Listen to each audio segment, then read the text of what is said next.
Class. अब sequence में आगे बढ़ते हुए हम लोग बात कर लेते हैं एलिमेंट ऑफ इंटरनेट्स के बारे में। देखिए एलिमेंट्स क्या होते हैं। एलिमेंट्स का मतलब जिनसे इंटरनेट मिलजुल के बना होता है, जिनकी वजह से इंटरनेट चल रहा होता है, जो सबसे इंपॉर्टेंट कड़ियां होती हैं वो एलिमेंट्स हो जाती हैं। सबसे पहला एलिमेंट होता है साइबर स्पेस। साइबर स्पेस एक अदृश्य स्पेस है, हमारे चारों तरफ होता है, जहां पर हम अपनी मेमोरीज को, इंफॉर्मेशन को, डाटा को स्टोर रखते हैं। अब जैसे जीमेल हो गया, हमारे पास हमारा एक मेल आ गया, मेल हमने पढ़ लिया, रीड हो गया, खत्म काम उसका। लेकिन अगर फ्यूचर में चल के हमें उस मेल की जरूरत दोबारा पड़ी तो हम फिर से जीमेल में जाएंगे और अपने डेटा को रिसीव कर लेंगे। ये डेटा स्टोर कहाँ है? हमारे फोन में तो है नहीं। मान लेते हैं एक जीमेल हमारे फोन में है, हमने उससे डेटा पढ़ लिया, हमारा फोन टूट गया, खराब हो गया, हम कहीं और से एक्सेस करते हैं तब भी हमें वही सेम डेटा में फिर से मिल जाता है। तो वो स्टोर कहाँ होता है? वो स्टोर होता है हमारा साइबर स्पेस में, हमारे अगल बगल की दुनिया में ही, वो स्पेस में ही स्टोर किया जाता है। नेक्स्ट आता है हमारा सर्वर। सर्वर जो होता है अपने अंदर सारी इंफॉर्मेशन को स्टोर रखता है। ये साइबर स्पेस का ही पार्ट होता है सर्वर। ये इंफॉर्मेशन को भेजना, ट्रांजैक्ट करना, टू वे कम्युनिकेशन बनाना, हमारे लोकल सर्वर से और सर्वर को जोड़ना, इंफॉर्मेशन को फ्लो करना, ये सब काम होता है सर्वर का। होस्ट जो होता है वो लोकल सर्वर। सर्वर और होस्ट एक ही होते हैं। अगर मानते हैं, चलिए एक नॉर्मल सा गूगल कर लेते हैं, गूगल नहीं, जीमेल पे ही रहते हैं, जीमेल ज्यादा। देखिए जीमेल है, हमने जीमेल को एक्सेस किया, सर्वर हमारा कौन सा था? जीमेल का। अब हमने एक मॉडेम लगाया हुआ है, उससे एक कंप्यूटर को जोड़ा हुआ है, और उस कंप्यूटर से हमने 3-4 कंप्यूटर्स को जोड़े हुए। जैसे वो हो गया हमारा साइबर कैफे जैसे रहता था, एक कंप्यूटर से कई सारे कंप्यूटर जुड़े रहते थे। नेटवर्क के मामले में ये सब है हमारे सिस्टम्स। अब जो मेन सर्वर है, इन्होंने, ये सिस्टम है, लास्ट वाले एक सिस्टम ने एक्सेस किया जीमेल को, तो मेन सर्वर जो हो गया वो जीमेल, और लोकल सर्वर हो गया जो नेटवर्क प्रोवाइडर हो गया, जिन्होंने नेटवर्क अभी दिया है, वो हो गया ये लोकल सर्वर हो गए, ये हमारे मेन सर्वर हो गए। जो लोकल सर्वर होगा वो होस्ट हो जाएगा, जो मेन सर्वर होगा वो सर्वर हमारा कहलाएगा। फिर आता है क्लाइंट। क्लाइंट जो होते हैं वो नोड्स को कहते हैं। टर्मिनोलॉजी में, जो टोपोलॉजी में इस्तेमाल करते हैं तो नोड्स को कहते हैं। ये सब हमारे क्लाइंट्स होते हैं सारे। जो हमारे लोकल सर्वर यानी कि होस्ट से जुड़े होते हैं वो होते हैं क्लाइंट। ये होस्ट और क्लाइंट का जो रिलेशनशिप होता है वही नेटवर्किंग का रिलेशनशिप होता है। लोकल नेटवर्किंग का रिलेशनशिप यानी कि रूम नेटवर्किंग जिसको हम कह सकते हैं। एक रूम की बात कर रहे हैं, ये रूम बना हुआ है इनका, रूम कमरे वाला रूम नहीं, एक ऐसा स्पेस जहां पे नेटवर्क चल रहा है, उसकी बात कर रहे हैं।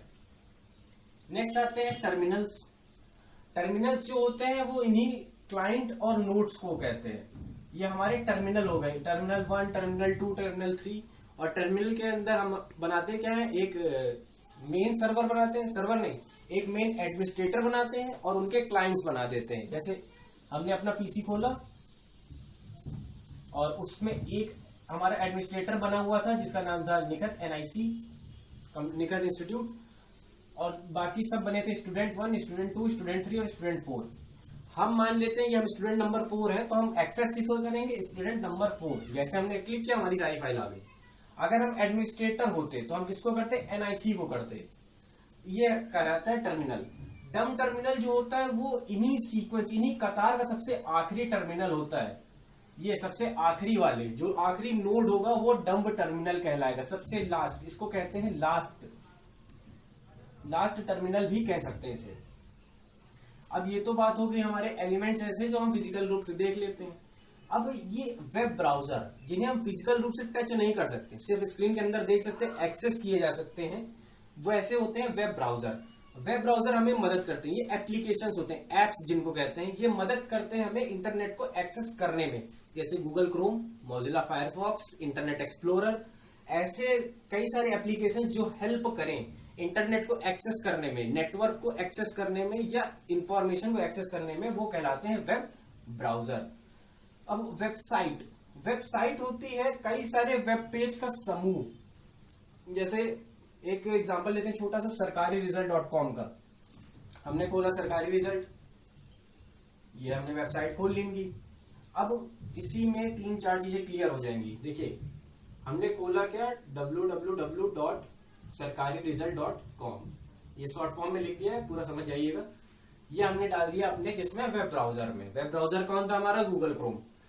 अब जब हमने ये डाला तो हमें सामने एक साइट खुल के आ गई हमारी कंप्यूटर स्क्रीन में। वो कुछ इस तरह बनी थी कि यहाँ पे रिजल्ट, यहाँ पे हमारे एडमिट कार्ड्स और यहाँ पे लेटेस्ट जॉब की 3 साइट थी। अब जैसे हमने एक पे क्लिक किया तो हमें दूसरा एक पेज खुल गया, कहते नहीं कि वेब पेज खुल गया, दूसरा पेज खुल गया जिसमें सिर्फ और सिर्फ लेटेस्ट जॉब की इंफॉर्मेशन थी। इस पे क्लिक करें तो सिर्फ और सिर्फ एडमिट कार्ड की सारी इंफॉर्मेशन थी। इस पे क्लिक करते हैं तो बाकी सारी जितनी इंफॉर्मेशन जिस पे क्लिक करते जाते हैं वो खुलती जाती है। इसी तरह जो सीक्वेंस में खुलती रही उन्हें कहेंगे हम वेब पेज, और इन्हीं सबका समूह जब ग्रुप ऑफ वेब पेजेस हो जाएंगे तो कहेंगे वेबसाइट। अब वेब पोर्टल क्या हुआ, अब यहां पर हमने क्लिक किया तो तुरंत हम पहुंच गए दूसरी साइट, दूसरे पेज पे। तो ये क्लिक करने से दूसरे पेज पे पहुंचने तक का काम किसका हुआ, वेब पोर्टल का। यानी एक दरवाजा, एक विंडो ओपन कर देना जिसके थ्रू हम एक पेज से दूसरे पेज में कूद जाएं, जंप कर जाए, हाइपर लिंक हो जाए, एक दूसरे से लिंक हो जाए। फिर आता है वेब एड्रेस।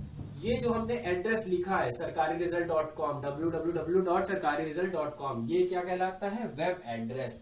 इसी को कहते हैं यूआरएल, यानी यूनिफॉर्म रिसोर्स लोकेटर।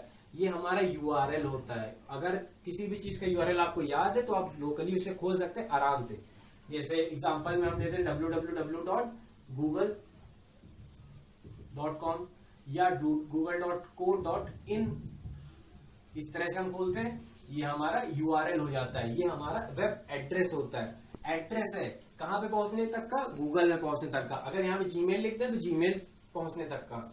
तो यानी कि एक वेब ब्राउजर से सब कुछ क्लियर होगा, सब आपस में लिंक है। अगर इसमें से एक भी चीज मिस हो जाए तो वेबसाइट नहीं चलेगी।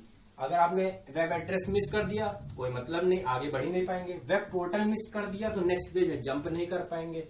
वेब पेज मिस कर दिए तो मेन एलिमेंट आप मिस कर दे रहे हैं, यानी कि कोई इंफॉर्मेशन, पीस ऑफ इंफॉर्मेशन छूट गई है। वेबसाइट मिस कर दिया तो हमको पता ही नहीं कि हमें जाना कहां पर है। और वेब ब्राउजर मिस कर दिया तो एक्सेस हम कर ही नहीं पाएंगे इंफॉर्मेशन का। ये सारे एलिमेंट्स मिलके बनाते क्या है, इंटरनेट को बनाते हैं, इंटरनेट की वर्किंग को बनाते हैं। होपफुली आपको ये क्लास समझ में आई होगी। Thank you class.